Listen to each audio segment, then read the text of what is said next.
putting knots in where she knew the sole was and making sure it was really tight, just derived a great deal of satisfaction knowing that somebody was going to be crippled with blisters because of her handiwork, right? But you see what it takes in order to maintain your sanity and your dignity in such conditions. So, from Wiedenbrück, when they ran out of plywood, I mean, get a splinter in those conditions. Septicemia is not far behind. I mean, a splinter could be life-threatening. So they were moved in January 1945 to Bechsta in northern Germany. Now, Mona didn't have a chance really to, you were allowed to write one letter every, I think it was 6 weeks. So sometimes, and you had to choose who you wrote the letters to, so sometimes she would write a letter home because her mother-in-law had died, her father-in-law was terribly ill, and they tried to keep in touch with one another. But she didn't hear from Willem for quite a while. Now, if he was having an affair with Pam Houtepels before, then I think he was having second thoughts about the existence of God because of some of the letters he wrote. His first letter to her was dated June 20th, 1942. Now, when she was being taken by train to go to Anrath, she was actually, one of the German guards was quite a kind woman who gave her a cup of tea. You know, asked her, there's not much I can give you. And she said, may I have a cup of tea? And the woman said yes, because it's probably going to be your last. And when she was being taken out, a group of male prisoners were brought in, and she realized that one of them was Willem. And she broke away from her guards to go and say, hug him and say in Dutch, I think it was a dig, because he didn't want her speaking Dutch, but said to him in Dutch, have courage, my love. Everything is going to be okay. So she lost touch with him, didn't know if he had survived. As you've heard her say, he was not a well man. He seemed to suffer from a lot of ill health, and you can tell by his picture, he wasn't exactly the robust picture of health.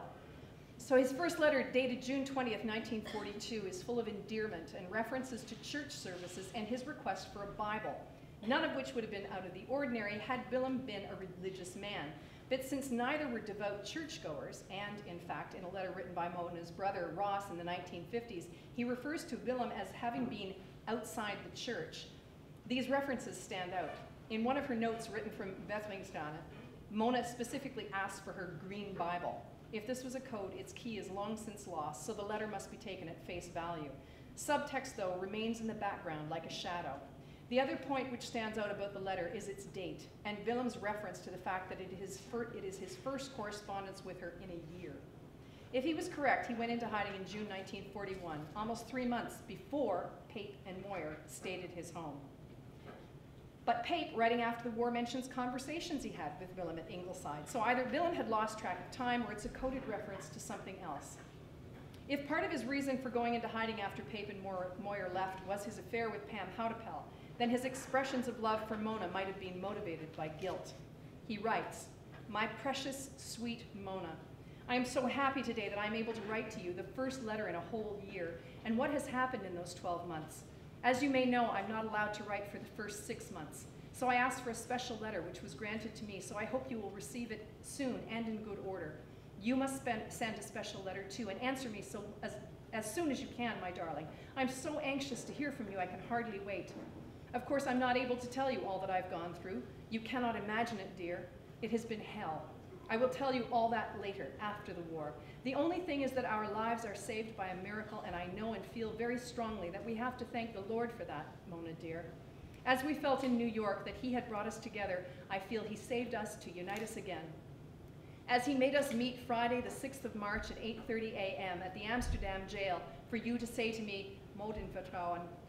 Since then I have had it, dear, and I have been confident and sure that we will be united again. I have changed a lot, darling, and have learned a lot, and have found my consolation in God and in my love for you, Mona dear. I can't say in words what you mean to me now. I love you, and I know I need you, but I think you can feel it. With prayers and thought, I am with you.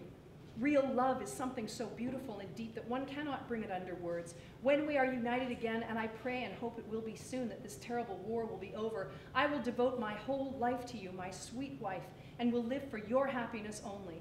Nobody knows what will happen after the war, but if one can travel again and we have enough money left, I don't want to stay in the old world. Life here is a bit too uncertain for me, and I have the intention to buy, for instance, the apple farm from the Slaters outside Wolfville. and live there quietly with you, my great love, in God's frontier. I'm working in the shoe department, and next to me is Carl, the farmer whose wife traveled with you to Germany. Isn't that funny? My German solicitor has not visited me yet, but I expect him soon. So I'm very anxious. Father visited me the day before I left Amsterdam, and I was so happy to see him. He was doing very well and gave me some good news from you. All this made me very happy. The minister here is a very nice man. I've talked to him several times already. I asked him for an English Bible, and he presented me with one. Isn't that not very nice of him? He's very busy, so we don't have a service every week, which is a pity, but it can't be helped.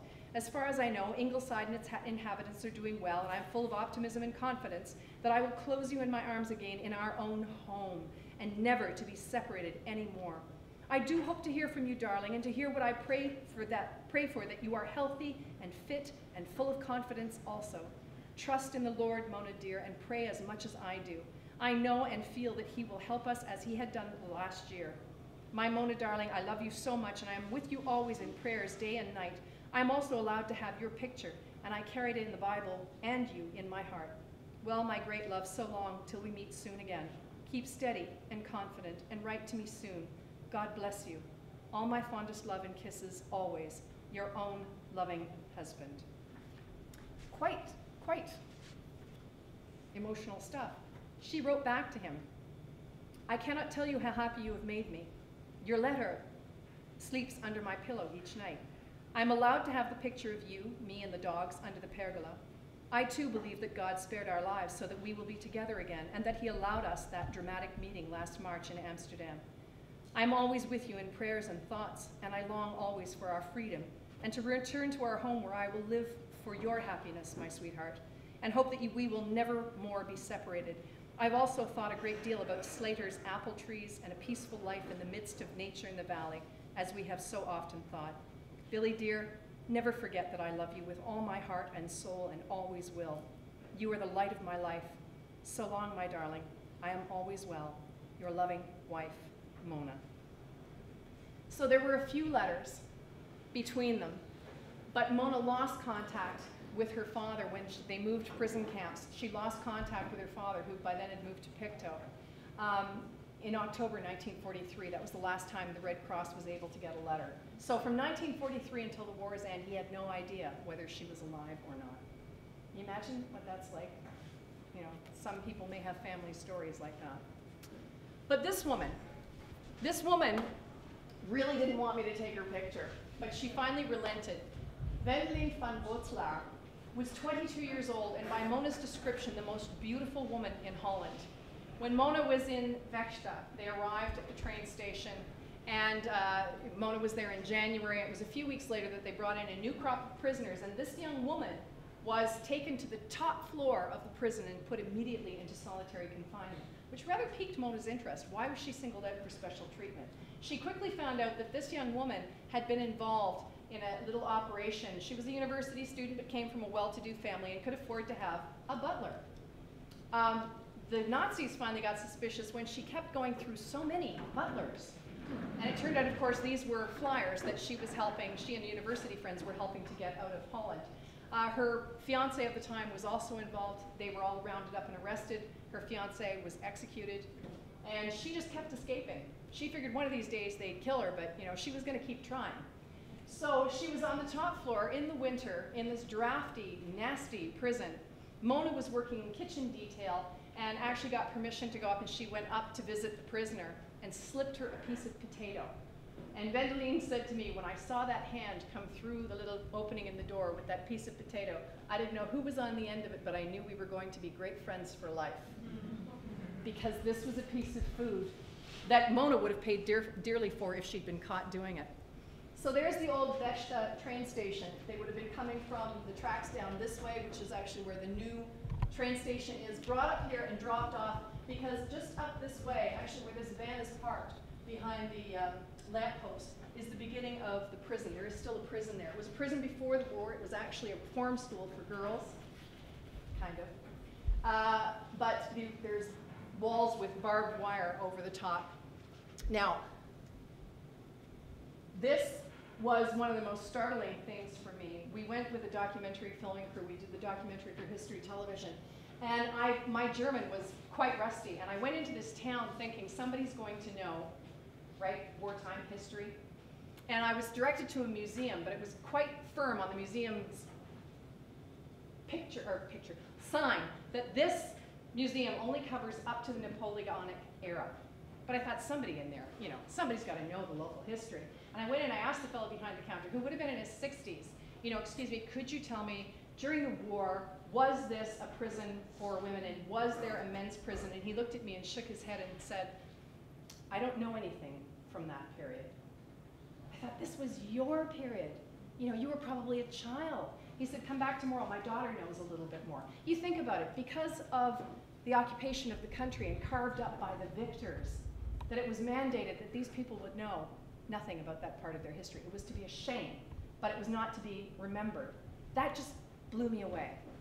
And I went up onto this mound thinking, well, it's got to be, and I was trying to piece together what this area would have looked like in the war, because I've got Canadian military intelligence documents, I've got Mona's description, and Wendling, who was still alive, saying, well, there were several hospitals, there were railway crossings, there was a prison, and there was a little tiny airfield on the other side of the prison wall. And I'm looking through here, and I'm standing on this mound here, trying to imagine that somewhere up in that upper floor, Wendling von Boetzelaer and Mona Parsons met for the first time.